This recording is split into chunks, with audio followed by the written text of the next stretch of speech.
Hier ist die Oboe mit dem schwarzen Holz und den silbernen Klappen. Und wenn ich richtig kräftig reinblase, wird es echt laut. Oh. Ah, das Mundstück vergessen. Den kleinen Strohhalm hier, wenn ich da reinpuste.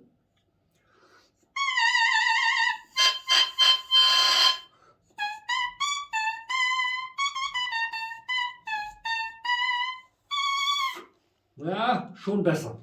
Aber geht noch anders, wenn ich jetzt das Mundstück hier auf die Oboe draufstecke. Dann kann ich richtige Oboentöne spielen.